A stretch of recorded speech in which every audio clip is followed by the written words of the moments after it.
Concrete chaos is on deck for NASCAR's best, but is their best good enough to tame Miles? That's right, the Monster Mile mascot has a name, but the name of the game this weekend is Survive. And welcome into the fastest half hour in all of sports. This is Around the Track. I'm Carla Metz. Gabe McDonald going to be along shortly, but we are approaching the end of the regular season, which means drivers, they're scrambling for points or even a win to lock themselves in. And our guest in Garage Confidential this week, he is pretty secure in that, I would say. JGR's number 11 and 2311 co-owner Denny Hamlin. Plus, our favorite insider is in studio this weekend, the Athletics' Jordan Bianchi. So for now, let's drop the green flag because we are headed to Delaware this weekend. And one of our favorite quotes about Dover Motor Speedway comes from Around the Track regular Larry Mack says, "Dover is Bristol on steroids." And while some may dispute that, this mile-long track gives us one thing that other tracks don't. That's straightaways that have banking. 9 degrees of it, that's more than some turns at other NASCAR tracks.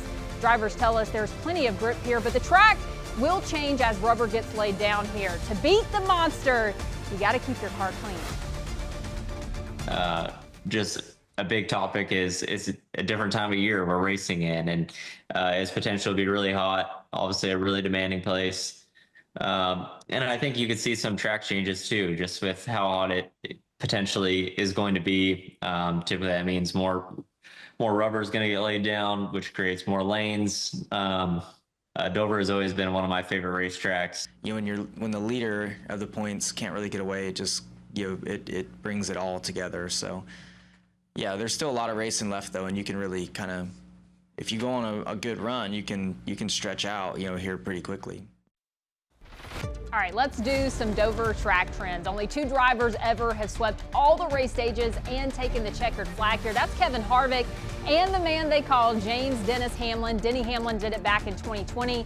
Now, with that said, only 4 winners here in the Cup Series have taken the race before. That's Denny Hamlin, Kyle Busch, Bowman, and Chase Elliott. 68 also might be the magic number. In the last 8 races here, the winner has led at least 68 laps. And maybe don't bet on the guy who won the pole 24 straight here of the man leading the field to green, but just can't close out the race. And he has been a globetrotter this year, and I think he's probably still recovering from the business trip out in Sonoma. It's our NASCAR insider and writer for The Athletic, Jordan Bianchi. No wine this week, but Dover is still a fun place to go. Dover's a challenging track. It's one of those tracks that drivers love to go to because there aren't any fluke winners. The best drivers, the best teams usually show out here. You want a good indication of who's going to do well in the playoffs. Dover is a sneaky track to kind of get a good gauge of who's well and who's not. You mentioned that it's a driver's favorite track. Yeah. Fans like to go here too, but why do drivers like Dover? What is it about it? It's a driver's track in the sense that the line changes throughout the race. As the tire goes into the track and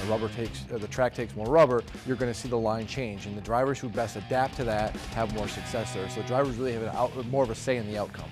Yeah, it's definitely one that people either love to drive on or if they perform well, that's they hate it. There's no in between. That's right. Yeah, let's talk a little bit about the in-season challenge. It's been a thrilling watch for a lot of us to watch this summer, and the Cinderella man is still kicking his tire into the semifinals. That's Ty Dillon, the number 32 seed.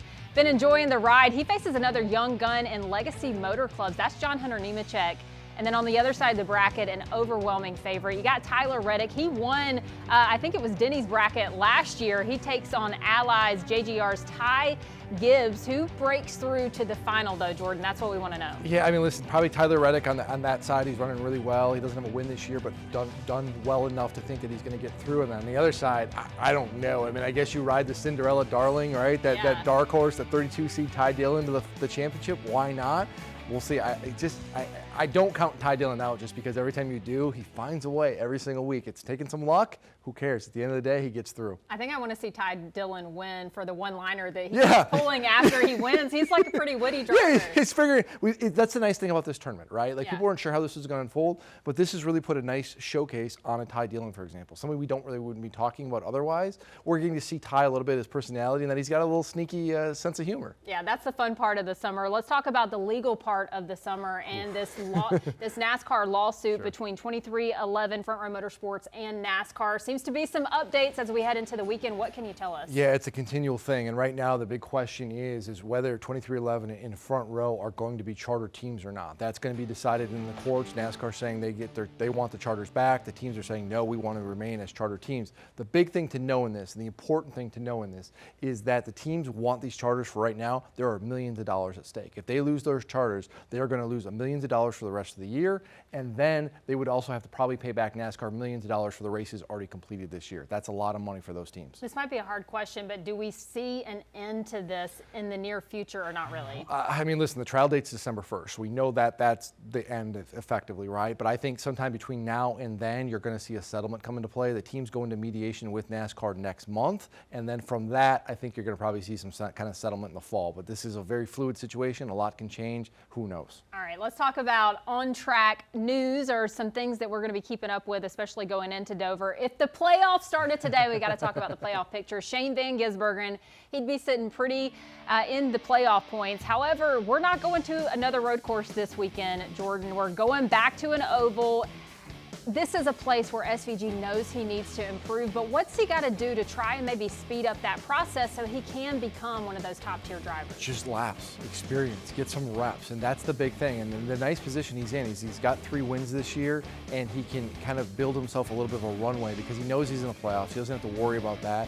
Just get some reps these next 2 weeks on the ovals, get comfortable, maybe steal some playoff points along the way. Watkins Glen, road course next month, for example, and then get yourself set up for the playoffs. And then come the playoff, don't forget, if he gets out of round 1, round 2's got a road course. If he ever figures out the ovals, the rest of the field is in it's trouble. over. That's all we're saying. Jordan isn't speeding off anywhere. We got more with him shortly. But up next, we've got a guy who knows a thing or two about taming the Monster Mile. Just started studying some of the best, and at that point, changing the way I attack that racetrack has really equaled a lot of success for me over the last 4 to 5 years. While NASCAR Hall of Famer helped this future Hall of Famer become dominant at Dover, Gabe is going one-on-one with Denny Hamlin next. And the legend of Logano continues to grow with every race the 22 starts. In fact, this Sunday marks a major milestone for the reigning Cup Series champion. You can learn more about that coming up. Plus, the rumor mill is already turning about who from the Xfinity Series could be a full-time Cup driver next season. Jordan has the details. We'll have all of that when Around the Track continues. Welcome to NASCAR Xfinity Series. Start your engine! All we need is a little gasoline and a dream. Oh yeah, guys!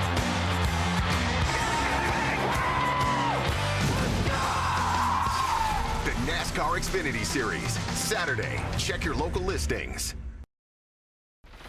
Congratulations, Joey Logano. The 3-time Cup Series champion will make history Sunday when he takes the green flag at Dover. It's going to be Logano's 600th Cup Series start, a milestone only 34 other drivers in the history of the sport have achieved. Over 16 years at NASCAR's highest level has put the driver of the 22 in rare air, something he thinks is a cool accomplishment, but he's still focused on one thing, and that's consistently getting into victory lane.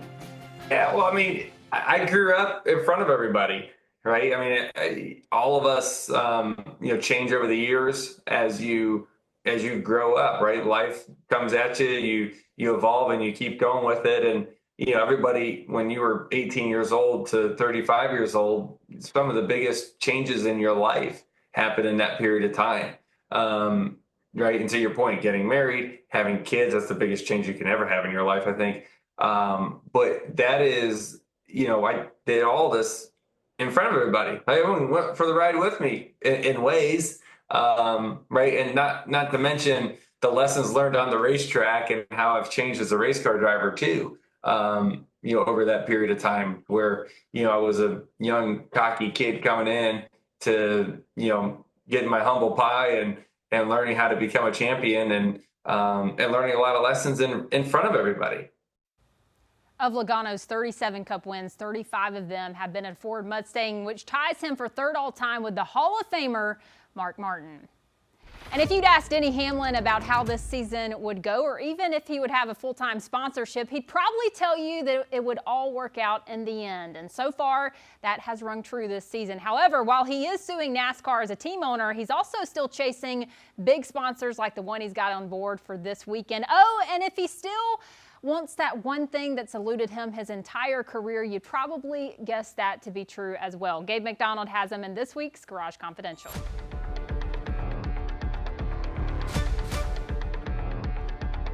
Well, a little bit of a different setting. We're not at a race shop. We're not at a track. We're at a furniture store with the driver of the 11, co-owner of 2311, Denny Hamlin. Denny, you partnered with Bob's Discount Furniture. How did this partnership come about, and how excited are you to have them on your car for the race at Iowa and some more races next year, too? Well, I tell you, Bob's Discount Furniture is one of the most emerging and fastest growing retailers in the furniture space, and opening up a brand new location here in North Carolina. So we're excited to introduce Bob's Discount Furniture to North Carolinians all over, and we're doing it here in Winston, here kind of in the heart of NASCAR country. And obviously, looking at the season, 3 wins already, already secured yourself well into the playoffs, 5, fifth in points right now, rather. Just take me through, the season, the ups and the downs, and how the 11 team has been. You say 11 against the world, and it seems like you guys have made the most of it so far. Yeah, I mean, truthfully, with all the road courses that we've gone through, missing a race and whatnot, we've actually closed the gap to the leader in the regular season championship. So I'm pretty happy about where we're at, which is 6 races to go, and then obviously second in the playoff points. So we feel good about where we're at. We still like to climb at least a couple more spots in the standings to get some good points going into the playoffs, but overall feel pretty happy about where our 11 team's at. Unfortunately, you headed to a place where you've had a lot of success. The reigning winner of the race at Dover. Going there in the summer, a little bit different than obviously having the spring date, but just what is it about that track that has made it such a good one for you over the years? Yeah, it's just been such a good one. I mean, I really, for the first 10 to 12 years of my career, it just ages myself. I've been around 20 now, but for the first half of my career, I just didn't really have a great feel at that racetrack. I tried my best to get good finishes, never really could. And then I just started studying some of the best that, Jimmy Johnson that's won 10 times there. Just started studying some of the best, and at that point, changing the way I attack that racetrack has really equaled a lot of success for me over the last 4 to 5 years. And we're in the midst of the in-season challenge. Obviously, you had in the early exit one that you probably didn't want, but Ty Dillon's still there in the end, and you have obviously a teammate and one of your drivers in Tyler Reddick and Ty Gibbs on the other side. What do you make of what we've seen the last few weeks in just the in-season challenge itself? Well, it's just opening up on Super Speedway. We just kind of got unlucky there. Certainly being the 1 seed, we performed great. I think we had a first and a second place finish in the seeding process that got us that 1. But, starting on Super Speedway, you roll the dice, exactly. and just see where it ends up. But it just shows, like, had I been able to got past that first round, like how easy the pass would have been to keep going. But it's been entertaining. Even from now, I'm a fan of it. Simply just watching the guys that are in the Final Four. It'll be some pretty compelling matchups going into this weekend. And hopefully we have one of our drivers, Tyler Reddick, part of it next weekend at Indy. You've stepped into the media side of things for the past couple of years. You got the podcast going to be on the call for the Xfinity race this weekend. What is Denny Hamlin's broadcasting style? What do you kind of want to bring to that side of things? Just some inside knowledge of what you're seeing on TV, trying to understand that, what the casual fan doesn't understand that I believe is normal and common knowledge for those that are in the sport. So just trying to simplify that to the fans to, let them know how hard it is, what you're seeing on TV, how hard it is to actually do that and do it well. So trying to just dip my toe in that and see how it goes. I'm sure a lot of fans are looking forward to seeing Mr. Hamlin on the call and seeing you hopefully in victory lane for the 2nd straight year at Dover. Denny, appreciate your time. Good luck this weekend, man. Appreciate it. Nothing like an interview in a furniture store, but it's always good to hear from Denny Hamlin. He is going to be on the Xfinity Series race on the call this weekend. Let's talk a little bit about his resume, though. This is obviously a future NASCAR Hall of Famer whenever he decides to hang it up, but does he need that elusive NASCAR Cup Series title to his name? That's something he's gotten so close to before and just hasn't gotten it done. Does he need it? No. This is a first ballot Hall of Famer. This is one of NASCAR's greatest drivers of all time. He is the greatest driver without a championship to his name. He's won multiple Daytona 500s. He's won multiple Southern 500s. He's won Coke 600. He's won every big race there is to win just about. He's a great driver. Does he need a championship? No. Would it help the resume? Yes. And what the championship would do, it was elevate his career to another thing. If you look at a lot of his peers, Keselowski, Logano, Busch, Truex, etc., what do they all have in common? They're all champions. Hamlin's not. But if you can add that to your resume, that's going to probably take you at or near the top of that list. I would say need and want. Exactly. He definitely wants it. I feel like he's one of those drivers too that if he wins, I could see him like going out on top. Yeah, I mean, like that walk-off moment, right? Yeah. And he's in a contract year at Joe Gibbs Racing. Now we expect him to re-sign and everything, and I don't expect him to go anywhere. But if he were to win a championship, he, maybe drops that mic and just scoots off into the sunset. I could see it. He could still do his podcast. All right, well, we're talking about JGR drivers, and if you watched our interview with Taylor Gray during qualifying, I've been trying to get this guy to smile all season. There's a reason why he won't, though. We're talking with the Xfinity Series star Taylor Gray about his rookie season coming up, and the future of the Cup Series might have already arrived. And no, we are not talking about Connor Zilisch this week. Who else could be going full-time in the Cup Series soon? We discuss when Around the Track continues. Catherine Legg is at it once again. The English-born driver says she's going to pull double duty by racing in both Xfinity and Cup next week at the Brickyard when NASCAR wraps up its in-season challenge at Indianapolis Motor Speedway at the Oval. Now, Legg, who's raced both Xfinity and Cup multiple times already this season, will be the Elf Cosmetics 78 for Live Fast Racing. 2 weeks ago in Chicago, she became the only other female driver outside of Danica Patrick to finish in the top 20. And when you drive for Joe Gibbs Racing, you're expected to produce results, and that's what Taylor Gray has done for the most part in 2025. However, an Xfinity rookie who won't crack a smile unless he's in victory lane. No wins yet in his year's campaign, but Gray and the 54 team have been close multiple times this season. He's above the playoff cut line for now, but along with crew chief Jason Radcliffe, they're saying flashing the pearly whites for when they do get their first elusive win. That's what he's looking for. I think just understanding what I need out of my car in just a different series than I've been in the last couple of years. So understanding, what I need to go fast in these cars and then just getting, a better relationship with Jason and my team and just learning, what we want out of each other. I feel like we should have had a lot better finishes at a lot of different racetracks this year already, but somewhat pleased. I'm mostly happy with the speed we're bringing to the track. Like I said, I'm not necessarily pleased with a lot of finishes though. Remember, you can watch the Xfinity Series all year long on the CW. Silly season, though, already underway in NASCAR, or for those casual fans, we like to call it free agency. Richard Childress Racing going to be a team to watch over the next few weeks for a number of reasons, including if Kyle Busch can break his winless streak. But how about its driver lineup? Let's take a look at that. Rowdy and Austin Dillon are, from what we hear, locked into the 2026 season, but both RCR Xfinity drivers are getting Cup experience right now. And are they ready for that big show? You got Austin Hill and Jesse Love have been in the 33 car for RCR at NASCAR's top level, and the rumor mill is flying. Love's name popped up as a potential Xfinity car for Penske, and Hall of Famer Jimmy Johnson has expressed interest in the driver coming to Legacy Motor Club should they field a third car. Hill also a dominant force in the Xfinity Series. He'd be the top candidate to take over the 3 at RCR should Austin Dillon step away to a management role. He's got a top 10 this season in Cup at Chicago. So a lot of things happening with RCR and a lot of decisions to be made, Jordan. What do you see and what are you hearing right now? Yeah, listen, Kyle Busch, Austin Dillon will be back next year with Richard Childress Racing on the Cup Series side. That has already been confirmed. Looking ahead, though, Austin Dillon, Jesse Love, 2 names to certainly keep in mind. You mentioned Jesse Love. Other teams keep looking at him. I know one Cup Series team for sure that is interested in Jesse Love. The expectation, though, is that both Jesse and Austin Hill will remain with Richard Childress Racing in the Xfinity Series for next year.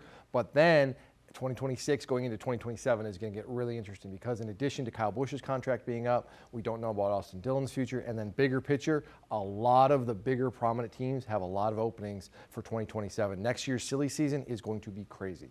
Oh, this is the guy to know and who we're going to be keeping a check-in on that 2026 season. But one of the coolest things about Dover, a replica of the winning car goes to the front of the track to top of the Miles Monster. So who is it going to be this week? We got Sportsbook's odds and our victory lane locks are next on Around the Track.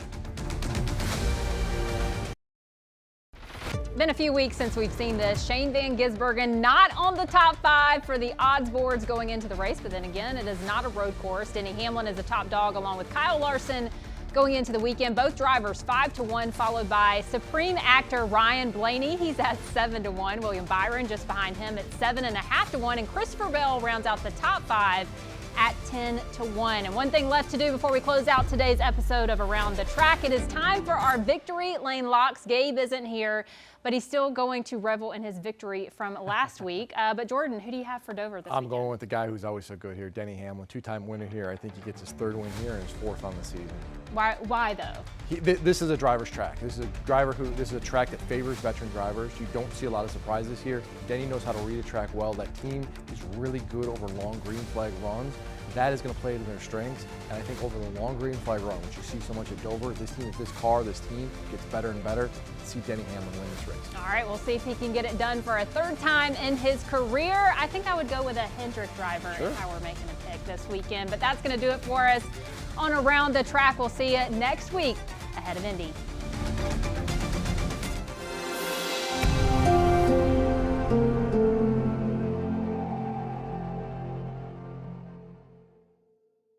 Queen City News Plus. Just search Queen City News on your smart TV's app store.